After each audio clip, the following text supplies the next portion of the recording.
During his honeymoon in Cairo, Egypt, Aleister Crowley received the Book of the Law. According to him, that was through the dictation of his HGA Aiwass, an outerworldly non-corporeal being. According to Israel Regardie and Robert Anton Wilson, Aiwass was the collective unconscious deeper strata, i.e. Anima Mundi, or the soul of the world. Whatever the case, Aiwass forewarned Crowley about the new Aeon taking place, turning him into its prophet. Said differently, Crowley foresaw humanity entering a more advanced stage collectively and individually. The Aeon of Horus. Starting in 1904, the Aeon of Horus is commonly associated with several changes. This includes destroying European kings' patriarchal rule, such as the illusion of the Church's ubiquitous power, and women having equal rights in most places.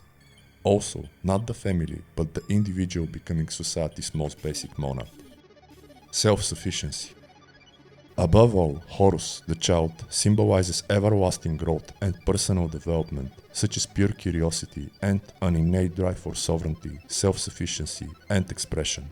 Living and practicing in today's world, I believe Crowley's prophecy extends beyond the mentioned and people merely becoming somewhat more independent, especially considering Telema is a blueprint for finding your own meanings in life, science, and even technology.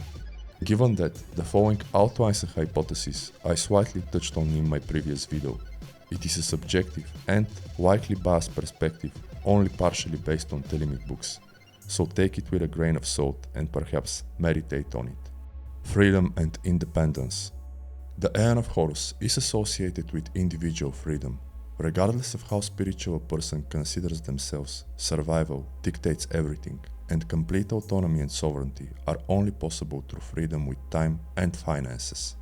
According to Maslow's hierarchy of needs, those unlock the otherwise unavailable self-actualization, Telema's primary goal. And according to New Agers, self-helpers, and perhaps even the unfortunate, these go hand in hand. Let me know if they do for you. Old structures collapsing. Previously, financial freedom was only possible through climbing the corporate or the academic ladder while sacrificing most of your life doing something unrelated to the true will. And this is why former generations recommend getting a good education and a quote-unquote real job. On the contrary, statistics show many so-called real jobs won't exist soon, especially those created in the industrial age ending shortly before the Aeon of Horus kicked in. Occurring soon after the Book of the Law's dictation, the information age changed everything, and in 2023, virtually everyone wants to be a creator. According to Goldman Sachs, the creator economy will double its size the following years, nearing $480 billion. Whether fully aware of it, I think Crowley foresaw that quite aptly. Aeon. While there are exceptions, in most cases, so-called real jobs and schools are places where people are taught what to do and study despite their interests and predispositions, i.e. their true will. Now, things are different, and that model increasingly becomes an old structure collapsing. This aligns with the message of the Aeon card, namely that unlike the previous, the new Aeon is not of sacrifice, and more on that is in my video on the Aeon card. Nuit and Hadit. Hidden deep within, Hadit is humans' innate drive to live, explore and express, also to create and share events, bonding with the external, based on opportunities, possibilities and constraints. Nuit. Although not entirely, in the Aeon of Horus, the second primarily is the internet, where boundaries like location mostly don't matter. On the internet, everyone is free to explore and research whatever they're driven to, exercising love on their will. It is also possible to monetize one's work and ideas, such as one's whole mind. Hence, it's no longer mandatory to sacrifice one's time for money. Aggregates of Stars. The Book of the Law describes each human being as an aggregate of stars or events, and as explained in my Telema videos, these are basically one's life experiences, changing them with each fresh event. Whether Crowley considered it, this is actually complemented by the notion that each creator has a unique perspective based on their experiences. It is the essence of those which Crowley calls the star, and that is precisely what good creators aim to channel/convey with their work. They package and deliver their experiences and unite with the all. Quote, each being is exactly as you are, the sole center of a universe in no wise identical with or even assimilable to your own. unquote. Diversity in order. This channel discusses the occult and other philosophies. On the contrary, it does that through the prism of being interested in fitness, health, psychology, self-improvement, biohacking, tech, art, music, culture, etc. If it makes sense, I incorporate or refer to some of those, like in this post. I also create my products and content with skills honed based on pure curiosity and inner drive, Hadit, thanks to the internet, Nuit. I have my taste and perspective on what it means to strive for excellence, a prism for sharing pieces of myself as an aggregate. Others have theirs. We are unique, and in theory, the internet, Nuit, favors that while providing structure and constraints in the form of algorithm and platform. And this, in my humble opinion, aligns very well with the fortune card ceiling. People document, pack, and self-synthesis of their events, providing value, and the more they invest in it, the more spiritual the process. 1. Because it connects the most profound aspects of their souls with the same ones of reality and other stars, and 2.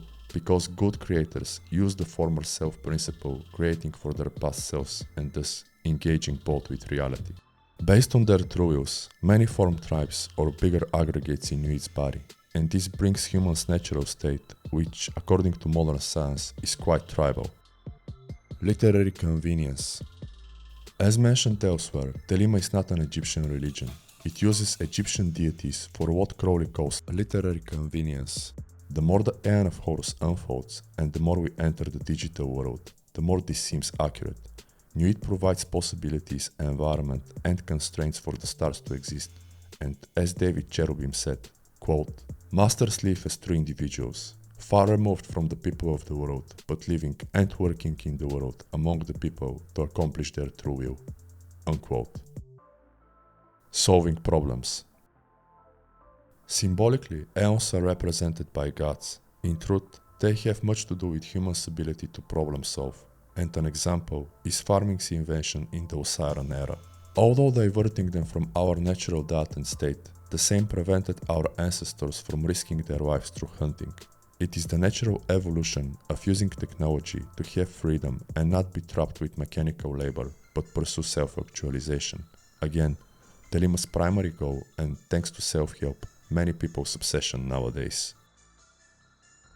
The crowned and conquering child. Many liken soulpreneurship and content creation to hunting and building, which humans naturally do. They also predict we'll return to those with the rise of personal brands. Commonly, such brands are based on solving one's problems and selling solutions, such as making things one will genuinely consume and or buy. Think of the deeper aspects of oneself and the same ones of reality. Also, consider this and the mentioned on the former self and check my Etsy store. It may have something useful. Demanding continual growth and reinvention, all this embodies the Horus principle. It also requires permanently conquering one's shortcomings and obstacles and turning them into stepping stones and content and products. And apparently, that's like Stoicism serving as a blueprint for living to numerous creators and entrepreneurs. Selection. A personal brand fitted enough to survive and thrive is like a child growing. It is also a reflection of one, and as we know from Kabbalah, everything reflects everything. In my humble opinion, the last brings depth to a gem found in Tim Joutsin's Walkthrough 1970 startup journal. Namely, that paraphrasing, every interaction with one's brand speaks directly about themselves and their brand's totality. Mighty Conqueror. To get their crown, the child has to be a mighty conqueror, facing the uncertainties of life. Luckily, they are equipped with everything needed, hence the self-sufficient individual. This means taking responsibility for the true will and viewing all difficulties as parts of Nuit's offerings or ecstasy. Also, as the external Nuit, extracting people's best game or A game, as the demands are pretty high when nothing is walkable anymore. All about action. This concept is intrinsic to the information era. Permanent education and reinvention, not through passive memorization, but through active building, production, and iteration. The only ways to learn valuable skills in the Aeon of Horus. Being all about information, examples include coding and content creation. Such a perspective is also emphasized in Outwitting the Devil, written between the Book of the Wall's dictation and the Information Age's official beginning. And as Crowley emphasizes, it's an Aeon of fire and force, and this is all about action. Self-Transcendence. Giant creators keep hammering that building a personal brand is self-actualization's natural progression or next stage. You document your hero's journey and use the word to teach others and thus transcend the self, connecting with other stars in Nuit's body by leveraging her and your true will. Apparently, this doesn't sound too dissimilar to what my Rose Cross video covers regarding Christian Rosenkreuz, the Children of White, and the Invisible College preparing religion and humanity for their new stages. Namely, embarking on a self-transformation journey, searching for higher knowledge, truths and meaning, and helping others by sharing the word. But these are just some of my interpretations, and I'll be happy if you share some of yours. Otherwise, like the video if you enjoyed it, subscribe to the channel and my newsletter for more content, consider checking my digital products, music and books. Support me with either of the links in the description and or the super thanks button, and I'll see you in the next one. Thank you for your time.